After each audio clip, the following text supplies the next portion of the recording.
This house belongs to me. I stood in the doorway. My voice cut through the music and laughter like a blade. The color drained from my parents' faces. Dozens of guests turned to stare at me. The housewarming party for the house I bought froze in suspended animation. It was the party I wasn't invited to. My mother's champagne glass trembled slightly in her hand. Madison. My father recovered first. His smile was tight. What a surprise. I'm sure it is, I replied. I stepped into the room. Especially since you forgot to invite me to the housewarming party for the house I purchased. Dead silence fell over the room. Sarah's husband suddenly became very interested in his shoes. I reached into my bag. I pulled out a folder. You seem to be confused about something, I said. I opened it to reveal the deed and ownership papers. This house belongs to me. I never signed it over to you. My mother's face went from pale to ashen. My father started to sputter. Now. I turned to address the stunned guests. I'd like everyone to leave. This is my house. And the party's over. You can't do this. My mother's voice rose to a shriek. We're your parents. No, I said quietly. You're just the people who gave birth to me. My name is Madison. I came into this world as an afterthought. We didn't plan for you, my mother would often say. She said it not maliciously but matter-of-factly. It was as if she were stating the weather forecast. The words would pierce my heart each time. This happened even as I pretended they didn't hurt. The memory of her casual tone still makes my stomach clench, even now. I was born to parents already in their 40s. They had a 10-year-old daughter they considered more than enough. I was the child no one asked for. If it wasn't for your grandparents' insistence, she'd trail off. She left the rest unsaid. But the message was clear.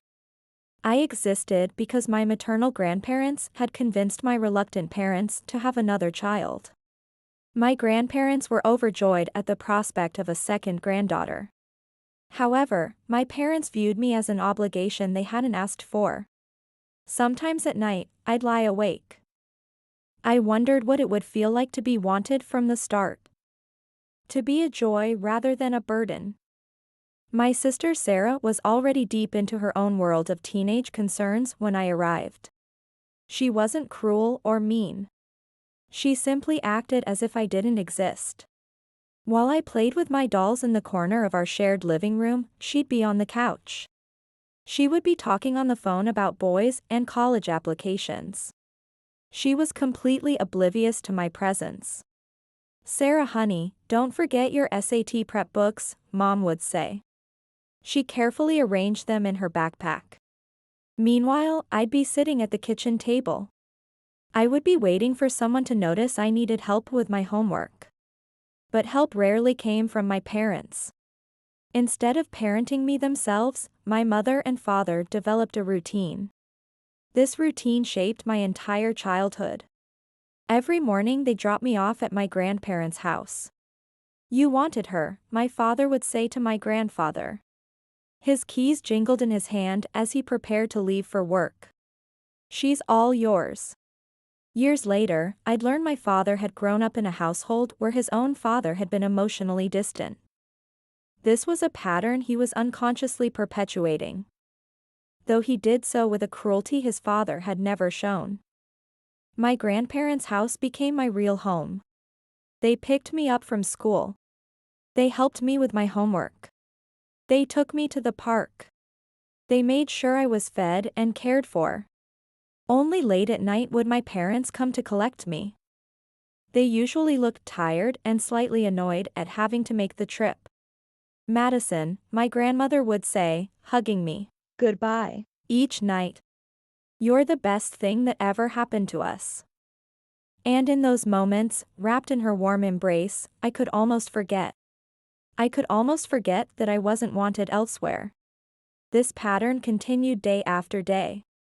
year after year. While my sister prepared for her bright future, I learned to navigate life. I learned to navigate life as an afterthought in my own home. But my grandparents' love was constant. It was unwavering. And it was in their home that I learned what it meant to be truly valued. One day, my grandfather would tell me as we worked on my math homework.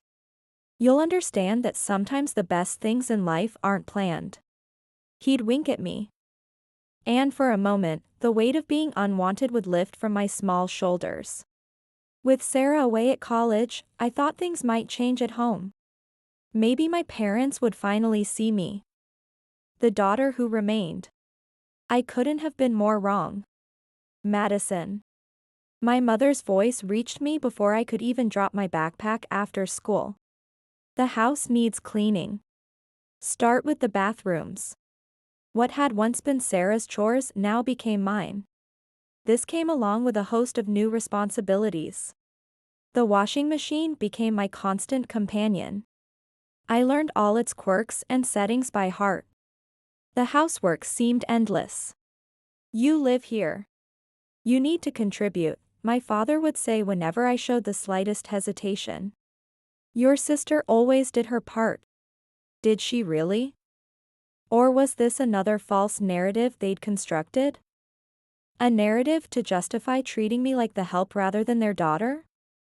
By the time I was 14, I had graduated from cleaning to cooking. It wasn't a gradual transition. One day my mother simply stopped making dinner. "You're old enough now," she announced one morning. "We expect dinner ready when we get home from work." That first night, I made spaghetti. It was slightly overcooked, but edible. My parents ate in silence. Then my father looked up from his plate. "Tomorrow, try something with chicken," he said. His tone made it clear this wasn't a suggestion. I'd later learn from an offhand comment. My mother had grown up with household staff in a wealthy family. This was before my grandfather lost everything in a bad investment. Perhaps in her mind, I was just fulfilling the role of the help she'd been accustomed to. My only escape was dreaming about college.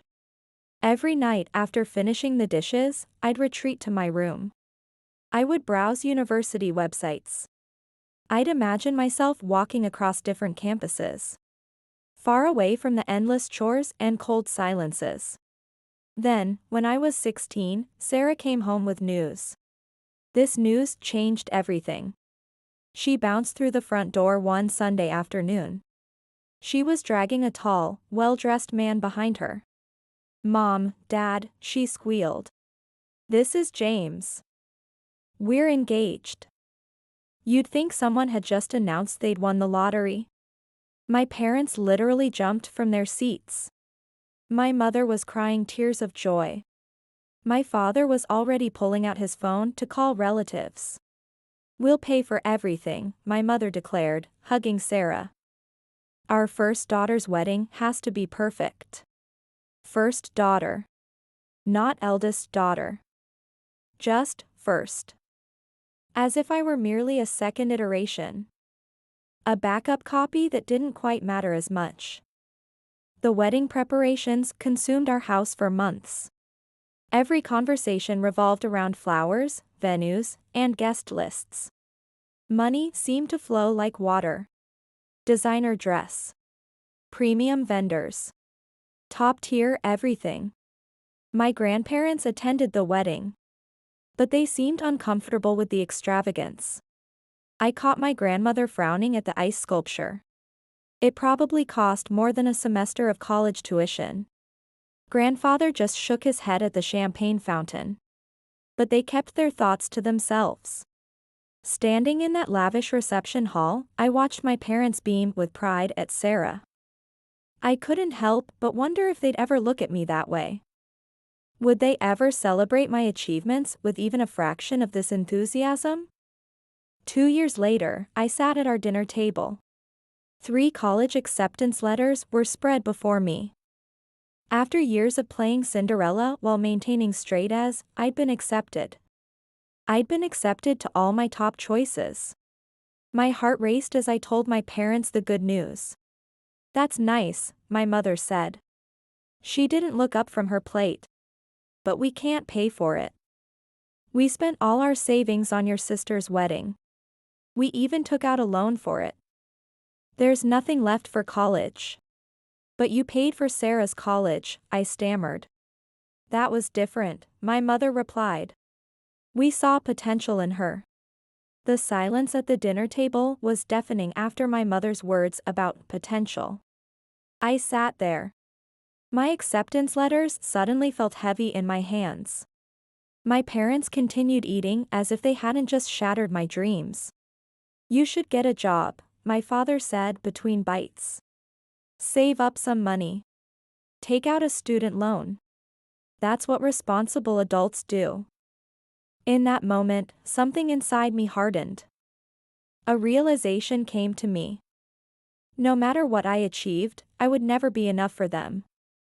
I would never be Sarah. And perhaps, for the first time, I understood.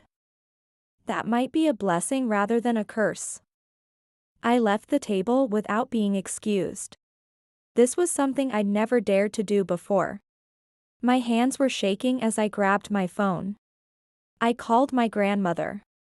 Within minutes I was walking through their familiar front door.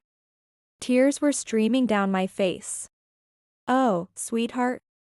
My grandmother pulled me into a hug while I told them everything between sobs. My grandfather's face grew stern as he listened. But there was a glimmer in his eyes that I couldn't quite read. When I finished, they exchanged a knowing look.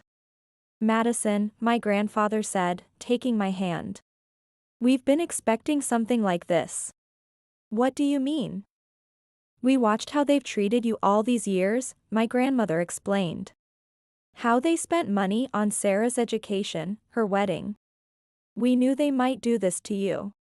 My grandfather stood up. He walked to his study. When he returned, he was holding a folder. "We've been saving for your education since the day you were born," he said. He opened the folder to reveal bank statements. "You can choose any of those 3 colleges. We've got you covered." That night I went home and packed my things. Not everything. Just what I needed. My parents were watching TV downstairs.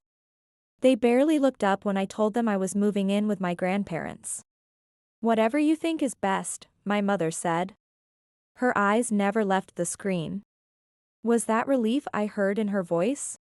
The next few weeks were a blur of college preparations. I chose to study financial analysis. Somehow, watching my parents' mismanagement of money had sparked an interest. An interest in doing things the right way. There's an irony in how their failures shaped my future success. How their financial incompetence would become the foundation of my career. My grandparents helped me with every detail.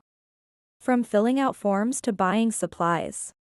When I finally started classes that fall, it felt like stepping into a new world. The material was challenging. But I loved every minute of it. Each class felt like a step away from my old life. And a step towards something better. My professors noticed my enthusiasm. Soon I was staying after class to discuss complex financial concepts. For the first time in my life, someone besides my grandparents saw potential in me. Real potential. My second year of college was in full swing. My grandmother called with some interesting news about Sarah. "Your sister's having trouble," she said during one of our weekly calls. "Her marketing career isn't taking off like she hoped. And James can't seem to hold down a job. They're constantly asking your parents for money." I wasn't surprised when she told me they were getting it. "Your mother emptied her retirement account last month to help them with rent," my grandmother sighed. "They just can't say no to her." It was always the same pattern. Sarah asking, my parents giving, regardless of the consequences. A pattern I'd watched my whole life. One that had excluded me while embracing her. A year later, the situation got worse. Sarah and James couldn't make rent anymore. Not even with our parents' help. They moved back into my old bedroom. The one I'd spent years keeping spotlessly clean. The irony wasn't lost on me. Meanwhile, I was thriving. My professors had helped me land internships at prestigious financial firms. There I discovered I had a real talent for solving complex financial puzzles. Each challenging project made me more certain I'd chosen the right path. "You've got a natural instinct for this," my supervisor at Morgan Stanley told me. This was during my performance review. "We'd love to have you back next summer." I kept my head down and focused on my studies. I barely thought about my family except during calls with my grandparents. But when I visited them during my senior year, I knew something was wrong. This was the moment I walked through their door. My grandmother's usual warm smile seemed forced. My grandfather, usually quick with a joke, sat quietly in his armchair. The house felt heavy with unspoken words. "What's wrong?" I asked over dinner. I watched them push food around their plates. "And don't tell me it's nothing. I know you both too well." They exchanged a look I'd seen too many times before. The one that meant they were trying to protect me from something. Finally, my grandfather spoke. "Your parents came to see us last week," he said. His voice was unusually tired. "They wanted their inheritance early." "What do you mean?" "They're in trouble with the banks," my grandmother explained. "Multiple loans, credit card debt. They said they needed $200,000 to avoid bankruptcy." "And you gave it to them?" I couldn't keep the anger from my voice. My grandfather nodded. "We had to, Madison. They're still our daughter and son-in-law, despite everything. It was most of our savings." "But most of your savings?" I was furious. After everything they've done? After how they keep enabling Sarah's irresponsible behavior? After how they treated me? "Sweetheart." My grandmother reached across the table to take my hand. "We know you're angry, but what's done is done. We'll be fine." But I kept getting angry. My parents had never had money for my education. They treated me like a servant. They had the audacity to demand money from the only people who'd ever truly cared for me. All because they couldn't say no to Sarah. And couldn't manage their own finances. In that moment, I vowed I would never become like my parents. Financially irresponsible, emotionally selfish. I would honor my grandparents' sacrifices. I would build a life they could be proud of. My hard work paid off. After graduation, I had glowing recommendations from my professors. I also had impressive internship experiences. I landed a position at one of the top financial firms in the city. The starting salary was more than I'd ever dreamed of making. I found a modest one-bedroom apartment. It was nothing fancy, but clean and safe. Every morning I'd wake up grateful. Grateful that I didn't have to cook breakfast for anyone but myself. My career flourished as I threw myself into each new challenge. I earned promotions and bonuses. My younger self couldn't have imagined them. Within a few years, I had enough saved for a down payment on my own place. The day I signed the mortgage papers, I couldn't help but think of my parents and Sarah. They had never managed their money well enough to buy property. Not that they knew about my success. We hadn't spoken in years. Then came the call that changed everything. My grandfather had suffered a massive heart attack. By the time I reached the hospital, he was gone. My grandmother had been by his side for over 50 years. She seemed to lose her spark after that. Less than 2 months later, she followed him. Standing at her grave, I felt orphaned in a way I never had before. The two people who had truly parented me were gone. They left me adrift in a world. A world where my biological parents were strangers who happened to share my DNA. I was arranging my grandmother's funeral. I heard a familiar voice behind me at the funeral home. Madison? Do you want some help with the arrangements? I turned to find my mother standing there. She looked older and more tired than I remembered. Part of me wanted to tell her to leave. But something in her expression made me hesitate. Sure, I heard myself say. That would be nice. Over the next few days, as we planned the service, my parents began to open up.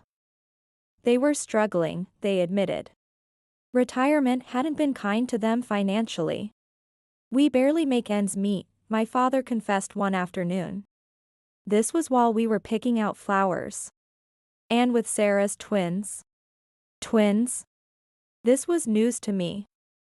Yes, 4-year-olds, my mother jumped in. Such beautiful boys, but they need so much. Sarah and James still can't manage on their own. So we help where we can. I nodded. I kept my expression neutral. Some things never changed. A week after we laid my grandmother to rest, we gathered. We gathered in a wood-paneled office for the reading of the will. I sat across from my parents. Sarah and James were slouched in chairs beside them. The room smelled of old papers and furniture polish. The tension was thick enough to cut with a knife. The notary, Mr. Patterson, adjusted his glasses. He began reading in a monotone voice. I expected the usual legal jargon. But what came next made everyone sit up straight. To our beloved granddaughter Madison, he read. We leave our house at 1542, Maple Street. And the sum of $150,000. The silence that followed was deafening. Sarah's mouth fell open. My mother gripped my father's arm so hard her knuckles turned white. Mr. Patterson cleared his throat and continued. And a personal note from Mr. Henderson to his daughter Margaret. He looked at my mother. The note reads, Margaret, remember that we gave you $200,000 when you needed it most. This is our final decision. And we trust you will respect it as we respected your needs then. My mother's face flushed red, then pale. My father stared at the floor. Sarah and James exchanged worried glances. After the notary finished and gathered his papers, my parents approached me. This was in the parking lot. The competent demeanor they'd shown during the funeral arrangements was gone. It was replaced by something almost desperate. Madison, honey, my mother began. Her voice was trembling. You have to understand. We always thought we'd inherit the house. We were counting on it. We're struggling, my father added. He ran his hand through his gray hair. The mortgage, Sarah's family's expenses. We could really use the house. I looked at them both. I remembered all the years of neglect. The constant reminders that I wasn't wanted. The refusal to help with my education. No, I said firmly. The house is mine. That's what Grandma and Grandpa wanted. They continued pleading. They followed me to my car. But I stood firm. Sarah joined in too. She talked about how her boys needed a yard to play in. But I simply got in my car and drove away. A week later, my phone rang. It was my mother. She was asking me to come over for dinner. Something in her voice sounded different. Humbled, perhaps. Against my better judgment, I agreed. Pulling up to my childhood home was like stepping back in time. Except everything looked shabbier than I remembered. The paint was peeling. The gutter sagged. The once pristine lawn was patchy and overgrown. Inside, the house was crowded but clean. Sarah's twins, Tommy and Jake, ran circles around the living room. James half-heartedly told them to settle down. The boys were cute. They had Sarah's eyes and James's curly hair. Madison. My mother smiled. She pulled me into an awkward hug. We made your favorite? Pot roast. That's not my favorite, I said automatically. That's Sarah's favorite. An uncomfortable silence followed. It was broken by my father clearing his throat. Well, why don't you tell us what your favorite food is? We'd love to know. And surprisingly, they seemed genuinely interested. Over dinner, they asked about my job, my apartment, my hobbies. They actually listened when I talked about my work in finance. Though I could tell most of it went over their heads. That dinner led to another. Then another. Soon I was joining them for holidays. I brought gifts for the twins. I even helped Sarah with their homework sometimes. When they mentioned the house needed repairs, I found myself offering to help. I paid for a new roof. I fixed the heating system. I repainted the exterior. Each time I wrote a check, my parents would tear up with gratitude. "You're too good to us," my mother would say, hugging me. "We don't deserve this." "You're right," I would think. But I never said it aloud. Because despite everything, despite all the years of hurt and neglect, some small part of me still wanted to believe people could change. But even as I helped them, a voice in the back of my mind whispered warnings. Had they truly changed? Or was this just another form of using me?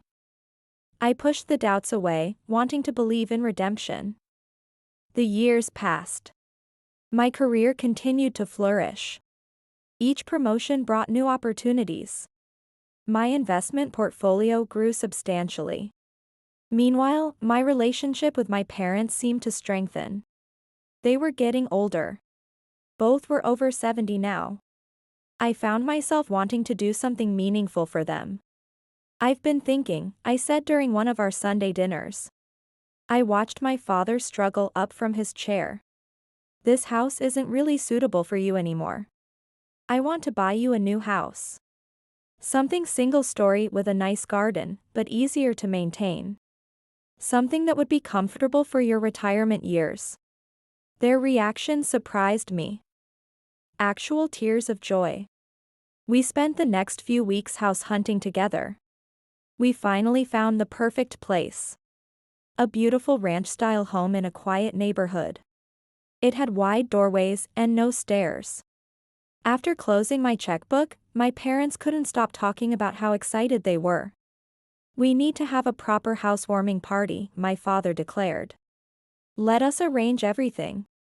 It's the least we can do." That would be lovely, I agreed. I was planning to present them with the deed during the celebration. "Just let me know when." Weeks passed. I was busy with work. But I kept expecting an invitation. When nothing came, I started asking about the date. "Oh, we're still planning," my mother would say. "You know how these things take time." "We want it to be perfect," my father would add. "We'll let you know soon." Something about their vague responses niggled at me. One evening, after another deflecting phone call from my mother, I typed Sarah's name into Facebook. I hadn't looked at her profile in years. We weren't connected on any social media. There it was. Posted just hours ago. "So excited for Mom and Dad's housewarming party this Saturday. The house is gorgeous. Can't wait to celebrate with everyone." The post had dozens of comments from relatives and friends, all confirming their attendance. Photos showed decorations being set up, caterers being booked. This wasn't a last-minute gathering. This had been planned for weeks. My hand shaking slightly, I called my mother. "Hi, Mom," I kept my voice casual. "Just checking in about the housewarming party. Have you set a date yet?" "Oh, honey, not yet," she replied smoothly. "Probably in a couple of weeks. We're still working out the details. We want everyone to be able to come." Everyone except me, apparently. In that moment, I felt 16 again. Standing outside the circle of family warmth. My nose pressed against the glass. watching the golden child bask in adoration while I remained forgotten. All these years later, nothing had truly changed. That Saturday, I parked my car a block away from the house I bought. Music and laughter drifted through the evening air. Through the large front windows, I could see dozens of people milling about. Relatives I recognized. Friends of my parents. Sarah's social circle. The front door was unlocked. Of course it was. They were expecting everyone except the person who actually owned the house. I slipped in quietly. I followed the sound of my father's voice to the living room. And after all these years of hard work, we finally did it, he was saying. He was speaking to a group of attentive listeners. Bought our dream home. Don't forget about Sarah, my mother added proudly. She helped so much with the down payment. Such a wonderful daughter. Always taking care of her parents, someone commented. Unlike some people, my mother said pointedly. You know, our younger daughter hasn't helped us at all. Probably too busy with her career to care about family. I stood in the doorway.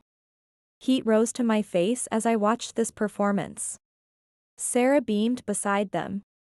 Her 7-year-old twins ran between the guests. In the house I bought. Actually, I said loudly, making everyone jump. I think you've got that backwards. The color drained from my parents' faces. Guests turned to stare at me. Whispers rippled through the crowd. Madison. My father recovered first. His smile was tight. What a surprise. I'm sure it is, I replied. I stepped into the room. Especially since you forgot to invite me to the housewarming party for the house I bought. Dead silence fell over the room. Sarah's husband suddenly became very interested in his shoes. Well. My mother's voice had an edge to it. What's done is done. You bought it, yes, but it's ours now. You can't expect eternal gratitude. That's right, my father added, gaining confidence. And frankly, you're not welcome here. This is a family gathering. And Sarah and her family will be living here too, my mother announced. They've already sold their house. It's all arranged. I couldn't help but laugh. A cold, harsh sound that made several guests step back. Reaching into my bag, I pulled out a folder. You seem to be confused about something, I said. I opened the folder to reveal the deed and ownership papers. This house belongs to me. I never signed it over to you. I was planning to give it to you tonight. At what I thought would be a proper housewarming party. My mother's face went from pale to ashen. My father started to sputter. Now. I turned to address the stunned guests. I'd like everyone to leave. This is my house. And the party's over. You can't do this. My mother's voice rose to a shriek. We're your parents. No, I said quietly. You're just the people who gave birth to me. My real parents? My grandparents? Taught me that family means more than blood. They also taught me about finances. Which is why I own this house and you don't. They left in tears. My parents, Sarah, James, the twins, and all their guests. I watched from the front porch as they drove away one by one. Until the street was empty. After a few weeks, I learned they'd used the money from selling their own house. They used it to buy an apartment. Sarah, James, and the twins moved in with them. They tried calling me for weeks. But I blocked their numbers. Their emails. Their social media accounts. The house. I sold it a month later. I put the money in my account. Someday I'll have my own children. I promise myself they'll never have to earn my love.